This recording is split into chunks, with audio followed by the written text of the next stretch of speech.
A very cheerful good morning to 12th class. बेटे आज हम लोग इस चैप्टर का बहुत ही इंपॉर्टेंट क्वेश्चन कर रहे हैं, सस्टेनेबल डेवलपमेंट यानी कि धारणीय विकास की धारणा। इसका अर्थ क्या है बेटे कि हम अपने रिसोर्सेज को इस तरह से यूटिलाइज करें कि आने वाली जनरेशन को रिसोर्सेज अवेलेबल हो सकें, यानी कि आज के दिन भी हम रिसोर्सेज का अपनी आवश्यकता के अनुसार प्रयोग करें और आने वाली जो जनरेशन है वो भी इन रिसोर्सेज का प्रयोग कर सकें। अब देखो बेटे, sustainable development is that process of economic development which aims at raising the quality of life both present and future generation. देखो बेटे, सस्टेनेबल डेवलपमेंट एक प्रोसेस है आर्थिक विकास की, जिसका उद्देश्य क्या है कि क्वालिटी ऑफ लाइफ, जीवन की गुणवत्ता बढ़ाई जाए, प्रेजेंट यानी कि वर्तमान समय में जनरेशन की और फ्यूचर जनरेशन की, without threatening environment, without threatening natural endowment and environment.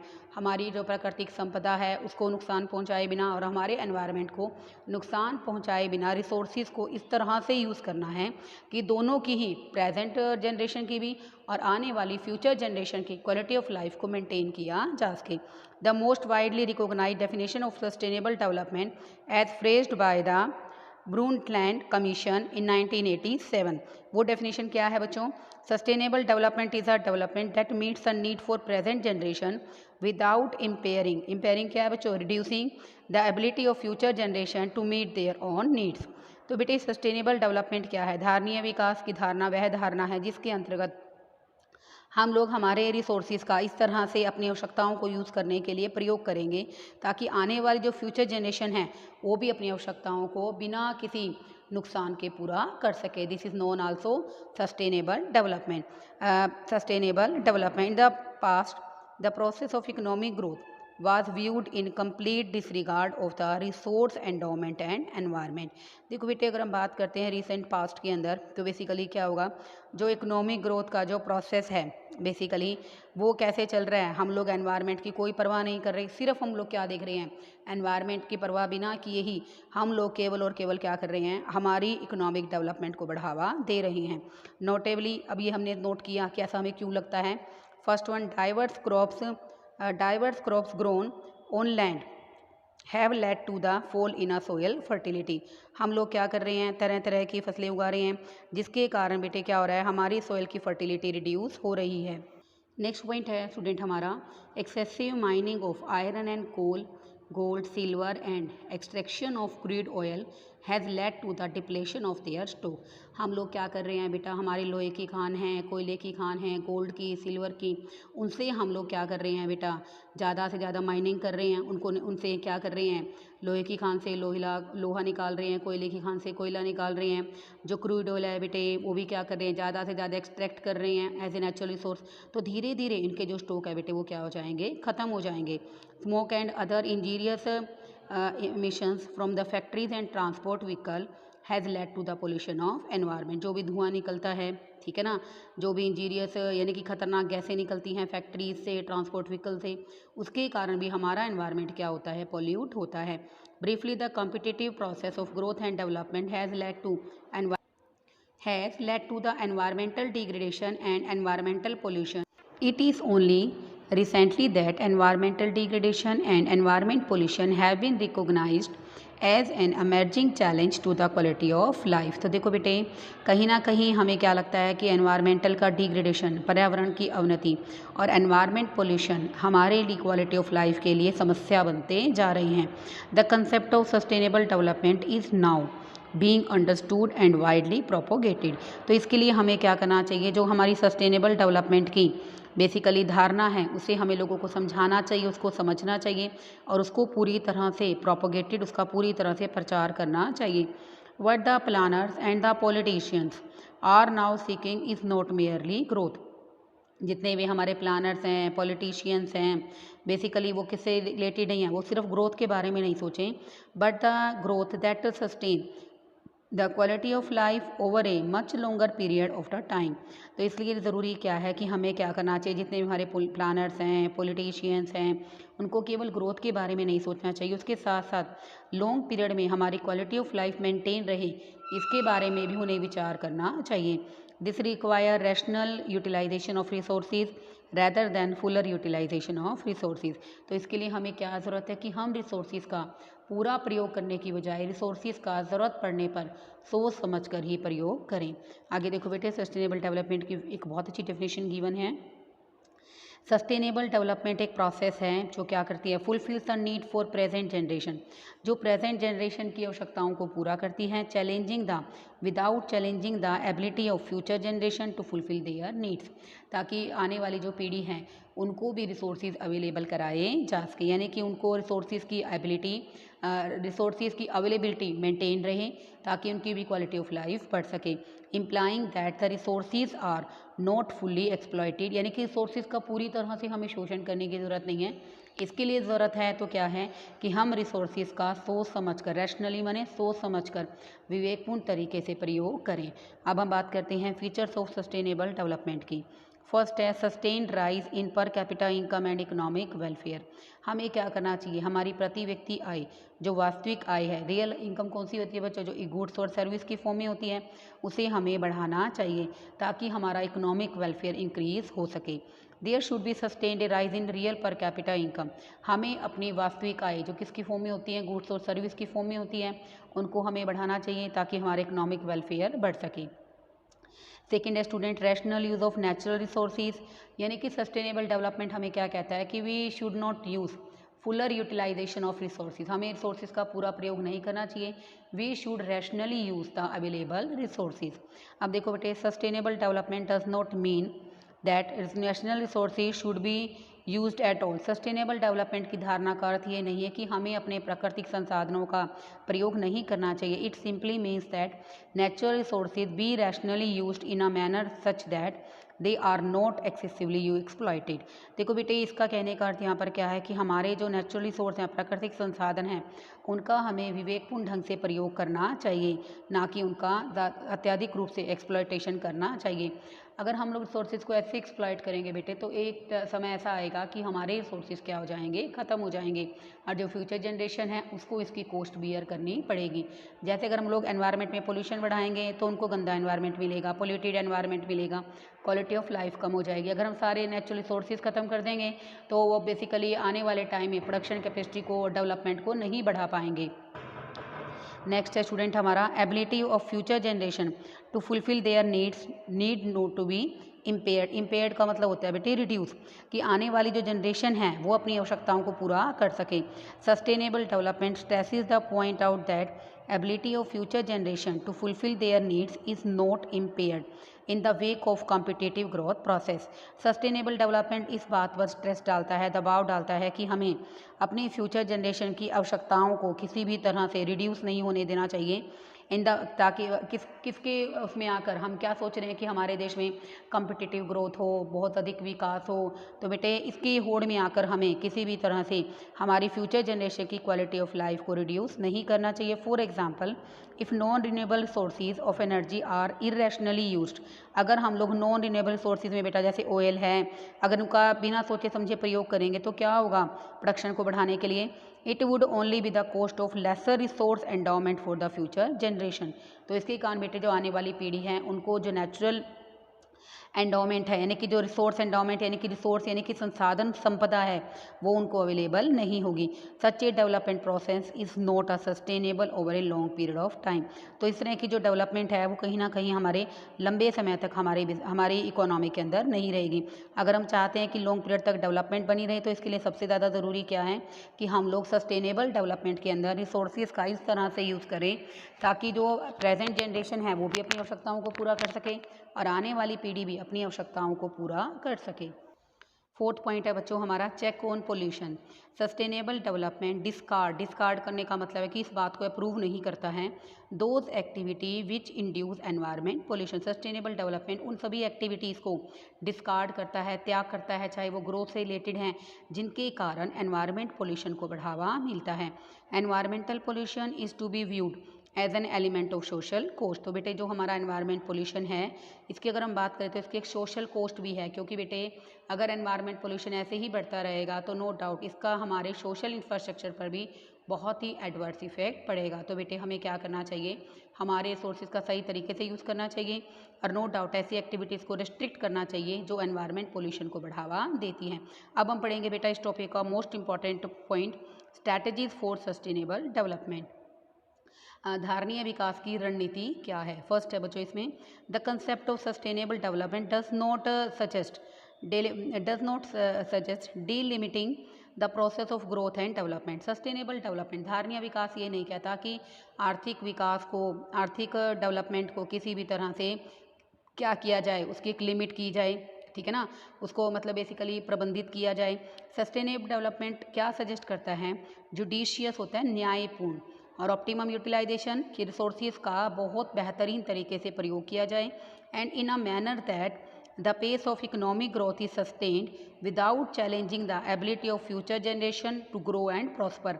तो बेटे ये बेसिकली सस्टेनेबल डेवलपमेंट हमें एक सुझाव देता है कि हमें रिसोर्सेज का न्यायपूर्ण तरीके से और ऑप्टिमम यूटिलाइजेशन इस तरह से करना चाहिए कि हमारे देश में आर्थिक विकास को भी बढ़ाया जाए, लेकिन साथ साथ फ्यूचर जनरेशन को भी रिसोर्सेज को अवेलेबल कराया जा सके ताकि वो भी क्या करें, तरक्की करें और समृद्धशाली बने। तो देखो बेटे, sustainable development does not mean a check on existing pace of economic growth. Sustainable development का अर्थ ये नहीं है कि हम लोग आर्थिक विकास को क्या करें, कंट्रोल करें, नियंत्रित करें। It's only means are judicious और ऑप्टिमम यूटिलाइजेशन ऑफ रिसोर्सेज। हमें रिसोर्सेज का न्यायपूर्ण ढंग से और ऑप्टिमम कुशलतापूर्वक यानी कि अनुकूलतम प्रयोग करना चाहिए, इस तरह से करना चाहिए जो आने वाली जनरेशन है उसकी एबिलिटी में किसी भी तरह से कोई भी कमी ना आए, उसको कोई भी चुनौती ना मिले, वो भी इक्वली ग्रोथ और डेवलपमेंट कर सके। अब हम पढ़ेंगे बच्चों इसकी स्ट्रैटेजीज के बारे में, how it can be achieve, इनको हम लोग कैसे अचीव कर सकते हैं। What are the possible strategies for achieving sustainable development. Sustainable development की बेसिकली क्या क्या रणनीतियाँ हैं। फर्स्ट है input efficient technology. Input efficient technology हमें क्या कहती है, we are to devise such production technologies which are input efficient. देखो बेटे, हमें ऐसी तकनीक का प्रयोग करना चाहिए जो क्या हो, इनपुट एफिशिएंट। इनपुट एफिशिएंट का मतलब है साधन दक्ष तकनीक का प्रयोग करना चाहिए जिससे कि प्रोडक्शन क्या हो, ज़्यादा हो। It means output is maximised, इससे हमारा आउटपुट क्या हो, ज़्यादा हो। This will moderate the stress on resource endowment per unit of output. इसके कारण बेटे हमारी जो संसाधन संपदा है उन पर जो प्रेशर है वो क्या हो जाएगा, काफ़ी कम हो जाएगा, उन पर दबाव क्या हो जाएगा, कम हो जाएगा। अगर हमारे पास इतनी अच्छी एफिशिएंट टेक्नोलॉजी होगी कि हम लोग इनपुट से आउटपुट बहुत ज़्यादा कर पाएंगे तो नो डाउट बेटा हमारे नेचुरल रिसोर्सेज पर प्रेशर क्या हो जाएगा, कम हो जाएगा। सेकेंड वन है use of environment friendly sources of energy. हमें as a source of energy ऐसे सोर्सेज का प्रयोग करना चाहिए जो क्या हो, पर्यावरण मित्र हो, यानी कि उनसे पर्यावरण को कोई नुकसान ना हो। LPG and CNG are cleaner fuels and environment friendly. हमारे जो LPG हैं, CNG हैं, ये सब क्या हैं, साफ़ सुथरे ईंधन हैं जो क्या हैं, पर्यावरण के मित्र हैं। The use of these fuels must be encourage in place of petrol and diesel which emit huge amount of carbon dioxide adding to the stock of greenhouse gases. हमें क्या करना चाहिए, ज़्यादा से ज़्यादा इन रिसोर्सेज का, LPG और CNG का प्रयोग को इनकरेज, प्रोत्साहित करना चाहिए। किसके स्थान पर, पेट्रोल और डीजल के स्थान पर, क्योंकि पेट्रोल और डीजल का जब हम लोग यूज़ करते हैं बेटे तो नो डाउट उससे क्या निकलता है, कार्बन डाइऑक्साइड निकलता है जो कि ग्रीन हाउस के स्टॉक को पहले से बढ़ा देता है। People in rural area should be discourage from using wood as a fuel. हमें क्या करना चाहिए, ग्रामीण क्षेत्रों में जो बेसिकली ग्रामीण क्षेत्रों में लोग हैं बेटे खाना पकाने के लिए लकड़ी का एज ए फ्यूल यूज़ करते हैं, उसको भी हमें डिस्करेज करना पड़ेगा, डिस्करेज करना चाहिए। क्यों डिस्करेज करना चाहिए, अगर मान लो बेटे वो डोमेस्टिक फ्यूल के रूप में अगर वुड का यूज़ नहीं करेंगे तो अल्टीमेटली वुड की रिक्वायरमेंट क्या हो जाएगी, कम, और वुड की रिक्वायरमेंट कम होने से फॉरेस्ट को साफ़ करने की ज़रूरत नहीं पड़ेगी। अगर हमें पेड़ नहीं काटेंगे तो नो डाउट हमारी इकोनॉमी के अंदर एनवायरमेंट पोल्यूशन इंक्रीज नहीं होगा। People in rural area should be discourage from using wood as fuel, it causes deforestation, इससे वन विनाश होता है। अगर हम लोग बेसिकली डोमेस्टिक फ्यूल के रूप में वुड का प्रयोग करते हैं ग्रामीण क्षेत्रों में, अनवारंटेड डिग्रेडेशन, हमारे सोर्सेज की अवनति होती है। इंस्टेड गोबर गैस में भी प्लांट्स में भी develop as a source of domestic fuel. घरेलू ईंधन के रूप में हमें गोबर गैस का प्रयोग करना चाहिए। नेक्स्ट है स्टूडेंट हमारा इंटीग्रेटेड रूरल डेवलपमेंट, समन्वित ग्रामीण विकास कार्यक्रम। Integrated rural development must be given a high priority in the programmes of state planning. State planning का मतलब क्या है? राज्य स्तर पर योजनाएं बनाने के लिए ग्रामीण समन्वित विकास कार्यक्रम को हमें प्राथमिकता देनी चाहिए। दिस विल जनरेट, अगर मान लो बेटे गांव के अंदर ग्रामीण क्षेत्रों में अगर डेवलपमेंट की जाएगी तो वहीं पर लोगों को क्या मिलेगी? एम्प्लॉयमेंट अपॉर्चुनिटीज़ मिलेंगी। अगर उनको बेटे रूरल सेक्टर के अंदर ही एम्प्लॉयमेंट अपॉर्चुनिटीज़ अवेलेबल होंगी तो इसका सबसे बड़ा बेनिफिट क्या होगा कि जो रूरल अर्बन माइग्रेशन है वो क्या हो जाएगा? कंट्रोल हो जाएगा। This will generate employment opportunities in rural areas restricting migration to urban areas. इसके कारण ग्रामीण क्षेत्रों में रोजगार के अवसर बढ़ेंगे और लोगों का ग्रामीण क्षेत्रों से शहरों में आना अपने आप ही क्या हो जाएगा? कम हो जाएगा, प्रतिबंधित हो जाएगा। अगर if rural urban migration is checked, transportation needs will automatically be reduced. तो बेटे अगर गांव शहरों का जो माइग्रेशन है, स्थानांतरण है, अगर वो कम हो जाएगा तो नो डाउट ट्रांसपोर्टेशन नीड्स भी ऑटोमेटिकली क्या हो जाएगी? कम हो जाएगी। अगर ट्रांसपोर्टेशन नीड्स कम होगी तो फ्यूल्स की नीड्स क्या हो जाएंगी? कम हो जाएंगी। हमें पेट्रोलियम की रिक्वायरमेंट कम होगी, डीजल की रिक्वायरमेंट कम होगी। तो इसके कारण भी क्या होगा? हमारे देश में एनवायरनमेंट को प्रोटेक्ट किया जा सकेगा। Also this will reduce the stress on social infrastructure in urban areas। इसके कारण बेटे जो हमारा सोशल इंफ्रास्ट्रक्चर है, क्योंकि बेटे अगर ग्रामीण लोग शहरों में आएंगे तो नो डाउट उनको भी क्या चाहिए? उनके बच्चों को एजुकेशन चाहिए, उनको खुद को क्या चाहिए? फैमिली को हेल्थ फैसिलिटीज़ चाहिए। तो नो डाउट बेटे अगर अर्बन क्षेत्र के अंदर आकर रूरल सेक्टर के लोग रहेंगे तो वहाँ पर सोशल इंफ्रास्ट्रक्चर पर भी स्ट्रेस हमारा क्या हो जाएगा? काफ़ी बढ़ जाएगा। Accordingly one can expect a check on environment pollution. अगर सोशल इंफ्रास्ट्रक्चर पर बेटे प्रेशर कम हो जाएगा तो इसके कारण एनवायरनमेंट पोल्यूशन को भी कंट्रोल किया जा सकेगा। नेक्स्ट है बच्चों हमारा convert sunlight into solar energy and solar energy into electricity. हम लोग क्या करें बेटा? जो हमारी सनलाइट है उसको सोलर एनर्जी में, सौर ऊर्जा में कन्वर्ट करें और सौर ऊर्जा को किस में करें? इलेक्ट्रिसिटी में कन्वर्ट करें। फर्स्ट है बच्चों यहाँ पर India is endowed with abundant sunlight which is rich source of energy. Bharat के पास बेटे संपदा के रूप में प्रचुर मात्रा में क्या है? सनलाइट है, जो कि क्या है? अगर हम एनर्जी की बात करें, एनर्जी का एक इम्पॉर्टेंट सोर्स है। Sunlight is both environment friendly as well as non exhaustible source of energy. जो बेटे अगर हम बात करते हैं जो हमारी सनलाइट है एनवायरमेंट फ्रेंडली है और कभी ना ख़त्म होने वाला सोर्स है, यानी कि ये सोर्स क्या है? एक तरह से ऐसा रिसोर्स है जो इकोनॉमी में क्या करेगा? हमें अवेलेबल होगा।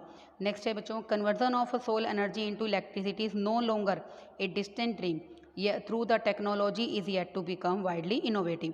अब बेटा जो इनोवेटिव नई नई तकनीकें आ रही हैं इसके कारण बेटे हम लोग सनलाइट को बहुत ही बेसिकली तरीके से साइंटिफिक तरीके से क्या कर पा रहे हैं? सोलर एनर्जी में, और सोलर एनर्जी को हम लोग किस में कन्वर्ट कर पाए हैं? इलेक्ट्रिसिटी में। तो बेटे नो डाउट हमें क्या करना चाहिए? हमारी सनलाइट को सोलर एनर्जी में और सोलर एनर्जी को इलेक्ट्रिसिटी में कन्वर्ट करना चाहिए। सोलर एनर्जी जिसको हम लोग बेसिकली क्या करेंगे? इलेक्ट्रिसिटी में कन्वर्ट करें। एक बहुत ही प्रभावपूर्ण आंसर है, जवाब है इस बात का। Only to the problem of economic growth but also to the problem of sustainable development. ये कहीं ना कहीं हमारी आर्थिक विकास की समस्या को भी सुलझाएगा और हमारी इकोनॉमी के अंदर जो सस्टेनेबल डेवलपमेंट है, धारणीय विकास की धारणा है, उसको भी मेंटेन रखेगा, उसकी समस्या को भी क्या कर देगा? सुलझा देगा। क्योंकि बेटे आप सबको पता है कि as a important source of energy हमें इलेक्ट्रिसिटी की ज़रूरत पड़ती है और इलेक्ट्रिसिटी जब हमें ईजी अवेलेबल होगी तो हमारे सोर्सेज पर प्रेशर ऑटोमेटिकली क्या हो जाएगा? कम हो जाएगा। नेक्स्ट है student shift to organic farming. Organic farming क्या है बेटे? आपने रूरल डेवलपमेंट के चैप्टर में भी पढ़ा है। इंसेक्टिसाइड पेस्टिसाइड्स के यूज़ को अवॉइड करना, ठीक है ना, और बेसिकली केमिकल फार्मिंग को अवॉइड करना ऑर्गेनिक फार्मिंग नहीं है, बल्कि हम लोग अगर जैविक पदार्थों का यूज़ करके खेती करते हैं तो उसको हम क्या कहते हैं? Organic farming. Use of chemical fertilisers insecticides and pesticides has raised crop yield but it has damage the soil fertility. देखो बेटे हम लोग केमिकल फर्टिलाइजर्स का यूज़ करते हैं, इंसेक्टिसाइड्स का यूज़ करते हैं, तो इसके कारण हमारा क्रॉप प्रोडक्शन तो बढ़ता है, लेकिन इसके साथ साथ भूमि की उपजाऊ क्षमता क्या हो जाती है बच्चों? कम हो जाती है, implying loss of production capacity for the future generation. At present तो केमिकल प्रोसेस से हम अपना प्रोडक्शन बढ़ा पाते हैं, लेकिन आने वाली जनरेशन के लिए सोइल की फर्टिलिटी रिड्यूस होने से अल्टीमेटली क्या होगा कि फ्यूचर जनरेशन को प्रोडक्शन कैपेसिटी का क्या होगा? लॉस होगा। इट इज़ हाई टाइम, इसलिए बेटे आज भी हमारे पास एक समय है, we switch over to organic farming which focuses on soil health rather than the plant health. अब हमारे पास वो समय आ गया है जब हमें क्या करना चाहिए, ऑर्गेनिक फार्मिंग पर फोकस करना चाहिए ना, ऑर्गेनिक फार्मिंग पर फोकस करना चाहिए, क्योंकि जो जैविक खेती है वो बेसिकली सोइल फर्टिलिटी को मेंटेन करती है rather than the plant health. वो प्लांट के बेसिकली प्लांट इंक्रीज हो, या कह सकते हैं कि बेटे प्लांट हेल्थ यानी कि बेसिकली प्रोडक्शन बहुत तेज़ी से हो, उस पर फोकस नहीं करती कि सोइल की फर्टिलिटी मेंटेन रहे, उस पर फोकस करती है। तो इसलिए हमें ऑर्गेनिक फार्मिंग की तरफ शिफ्ट होना चाहिए। नेक्स्ट है student, manage the waste rather than allowing the industrial waste the household garbage to litter around or flow into streams and rivers, we must systematically manage them। अब देखो बेटे हमें क्या करना चाहिए, इंडस्ट्रियल वेस्ट है, औद्योगिक अवशेष हमें मिलते हैं कूड़े के रूप में, हाउस होल्ड गार्बेज हमें मिलती है, हमें इनको नदियों में डालकर, रिवर्स में डालकर बेसिकली वाटर को पोल्यूट नहीं करना चाहिए, हमें इनको सिस्टमेटिकली तरीके से मैनेज करना चाहिए। हाउस होल्ड वेस्ट को तो अगर हम सही तरीके से मैनेज करते हैं तो हम उसको कंपोस्ट में कन्वर्ट कर सकते हैं, और कंपोस्ट में कन्वर्ट करने के बाद ऑर्गेनिक फार्मिंग में हम इसको बेसिकली एज ए मैन्योर बहुत अच्छे तरीके से यूज़ किया जा सकता है। Stringent laws on the disposal of chemical इफ्यूलेंट्स।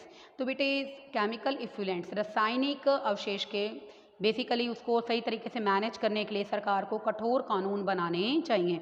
India is a land where laws lack enforcement. भारत एक ऐसा देश है जहाँ पर कानून तो बनते हैं लेकिन सही तरीके से लागू नहीं होते हैं। Chemical effluents from the industrial units are invariably driven into streams and rivers, polluting water and endangering aquatic life। जो केमिकल इफ्यूलेंट्स होते हैं, रासायनिक पदार्थ होते हैं बेटे, रासायनिक वेस्ट जो निकलते हैं उनको हम लोग बिना कुछ सोचे समझे क्या करते हैं, नदियों में डाल देते हैं। इसके कारण बेटे हमारा जो वाटर पोल्यूशन है वो बहुत ज़्यादा बढ़ता है, और नो डाउट इसके कारण बेटे जो एक्वेटिक लाइफ है यानी कि समुद्री जीवों का जो जीवन है वो भी इससे एडवर्सली अफेक्ट होता है। Such a serious violation of the laws must be checked in case growth and development are to go together। हमें जो भी लोग इनके कानूनों की अवहेलना करते हैं, उनके अकॉर्डिंग काम नहीं कर रहे हैं, तो उसके लिए कठोर कानून बनाने चाहिए, और साथ में ग्रोथ और डेवलपमेंट को भी ध्यान में रखना चाहिए।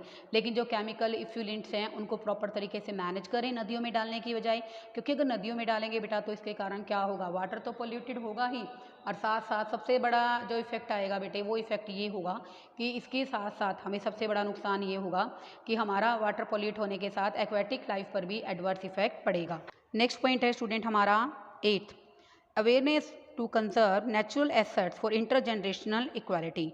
आने वाली जो अंत पीढ़ी है उसको भी रिसोर्सेज को इक्वली अवेलेबल कराया जा सके, तो इसके लिए ज़रूरत है कि हम अपने नेचुरल एसेट्स को कंजर्व करके रखें, उनको पूरी तरह से संरक्षित करें ताकि हम उनका प्रयोग आने वाली पीढ़ी भी कर सकें। Intergenerational equity means equal opportunity for present और फ्यूचर जनरेशन। अंतः पीढ़ी समानता का अर्थ है कि आने वाली पीढ़ी और वर्तमान पीढ़ी दोनों को ही क्या मिले, बराबर अवसर मिले डेवलपमेंट करने के लिए। Indians are highly conscious of intergenerational equity at the micro level. भारतीय हैं जो बेसिकली क्या हैं, बहुत ज़्यादा अगर हम बात करें पूरी तरह से कॉन्शियस हैं, जागरूक हैं कि आने वाली पीढ़ी को हर एक व्यक्ति है भारतीय, क्या हर एक व्यक्ति जो भारत में रहता है वो बेसिकली माइक्रो लेवल पर क्या है, पूरी तरह से जागरूक है कि आने वाली पीढ़ी को रिसोर्सेज क्या मिले, बहुत अच्छे तरीके से मिले। At the family level we do our best to preserve our assets for the benefits of other future generation. अब अगर हम बात करते हैं बेटे फैमिली लेवल पर, तो हम अपने तरफ से क्या करते हैं, बहुत बेहतरीन करते हैं ताकि आने वाली जो हमारी एसेट्स हैं, आने वाले जो बेसिकली हमारी फ्यूचर जनरेशन है उनके लिए हम अपनी एसेट्स को सुरक्षित रखते हैं ताकि आने वाली जनरेशन उन एसेट्स का प्रयोग कर सके। But this awareness is absolutely negligible at the macro level. अगर हम बात करते हैं मैक्रो लेवल पर तो इस तरह की अवेयरनेस क्या है, पूरी तरह से खत्म हो चुकी है। Seldom we think of conserving our natural wealth for the future generation. तो बेटे हम लोग बेसिकली मैक्रो लेवल पर हमारे नेचुरल रिसोर्सेज के बारे में हमारी जो अवेयरनेस है वो बिल्कुल ही ख़त्म हो चुकी है, बिल्कुल भी ना के बराबर है। तो इसके कारण बेटे हम लोग नेचुरल वेल्थ को भी किसी भी तरह से कंजर्व नहीं करते हैं कि आने वाली पीढ़ी उनका बेहतरीन तरीके से प्रयोग कर सके। Of course there are also some examples like Chipko movement in north, Appiko movement in south as attempt to stop tree falling. आपको भी याद होगा बेटे 10th में आपने पढ़ा भी है, चिपको मूवमेंट चलाया गया था नॉर्थ के अंदर, एपिको मूवमेंट चलाया गया था साउथ के अंदर। इसका ऑब्जेक्टिव क्या था कि पेड़ों को काटने से रोकना था ताकि एनवायरनमेंट को सुरक्षित किया जा सके। But such examples are yet culminated culminate into national awareness to save environment and natural assets for the future generation। तो बेटे ये जो एग्जाम्पल हैं ये हमें क्या बताते हैं कि इसके कारण हमें ऐसा करने से हम अपने जो रिसोर्सेज नेशनल रिसोर्सेज हैं उनके लिए हमें लोगों को राष्ट्रीय स्तर पर जागरूक करना होगा ताकि एनवायरनमेंट को प्रोटेक्ट किया जा सके और जो नेचुरल एसेट्स हैं इसको फ्यूचर जनरेशन को अवेलेबल कराया जा सके। हम लोग पब्लिक मीन्स ऑफ ट्रांसपोर्ट, देखिए पब्लिक मीन्स ऑफ ट्रांसपोर्ट में क्या आता है, बसेज आती हैं, रेलवेज आती हैं, no doubt cheap means of transport है। इसके साथ साथ बेटे अगर हम बात करते हैं तो इसका सबसे बड़ा बेनिफिट क्या होता है कि एनवायरनमेंट पोल्यूट कम होगा, क्योंकि जब हम अपने लेवल पर माइक्रो लेवल पर एक एक व्हीकल यूज़ करते हैं तो उससे क्या निकलती है, गैसेज निकलती हैं। नो डाउट फ्यूल की रिक्वायरमेंट क्या होती है, ज़्यादा होती है। अगर हम लोग ज़्यादा से ज़्यादा पब्लिक मीन्स ऑफ ट्रांसपोर्ट का यूज़ करेंगे तो इसका सबसे बेहतरीन सजेशन क्या होगा, सुझाव क्या होगा कि हमारे देश के अंदर फ्यूल्स की डिमांड कम होगी और एनवायरनमेंट भी क्या होगा, पोल्यूट कम होगा। देखो बेटे public means of transport are to be rapid comfortable and economical. जो सार्वजनिक यातायात के साधन है बेटा वो बहुत तेज़ हैं, आरामदायक हैं और मितव्ययी हैं। जैसे मेट्रो इन दिल्ली, इसका एग्जाम्पल बहुत सुपर्ब है, metro in Delhi. Such means of transport must be extended to suburban areas as well. This will cut the private vehicular traffic in and around the metro cities. अब देखो बेटे metro train के कारण जो private vehicle की requirement है वो काफ़ी कम हो गई है मेट्रो सिटीज़ में, और नो डाउट इसके कारण बेटे एनवायरमेंट पोल्यूशन को भी नियंत्रित कर लिया गया है। तो इसलिए बेटे we should prefer public means of transport comparable to the individual vehicle. तो बेटे अगर प्राइवेट व्हीकल की डिमांड कम होगी तो अल्टीमेटली हमारे इकोनॉमी के अंदर हम लोग पोल्यूशन को कंट्रोल कर। ब्रीफली सस्टेनेबल डेवलपमेंट एक प्रोसेस है बेटे जो हमारी डेली लाइफ एक्टिविटी में हमें अप्लाई करनी चाहिए। हमारी गवर्नमेंट को भी क्या करना चाहिए, बेसिकली ऐसे रूल्स बनाने चाहिए ताकि हम लोग क्या कर सकें, ऐसे प्रोग्राम्स बनाने चाहिए जिससे प्रोसेस ऑफ प्रोडक्शन तो बढ़े लेकिन उसके साथ साथ एनवायरनमेंट की क्वालिटी डिट्रॉइट ना हो। It is more about the awareness of the implications of what we are doing as producers and consumer. तो इसके लिए बेटा हमें जागरूक होने की ज़रूरत है कि एज ए प्रोड्यूसर हम लोग क्या कर रहे हैं, एज ए कंज्यूमर हम लोग क्या करते हैं। It is more about our concern. तो बेटे ये भी ज़रूरी है कि हम अपनी सोशल रिस्पॉन्सिबिलिटी समझें, आने वाली पीढ़ी को रिसोर्सेज अवेलेबल करा सकें। तो इसके लिए हम लोग क्या रहें, पूरी तरह से जागरूक रहें और रिसोर्सेज का रैशनल यूटिलाइजेशन करें।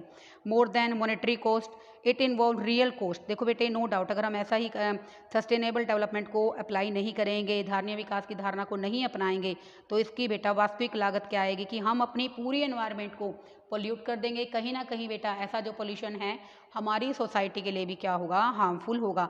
अगर हम चाहते हैं कि रियल कॉस्ट हमें ना फील करनी पड़े तो हमारे एफर्ट्स क्या होने चाहिए कि हम सोसाइटी में एक अच्छा एनवायरनमेंट क्रिएट करें।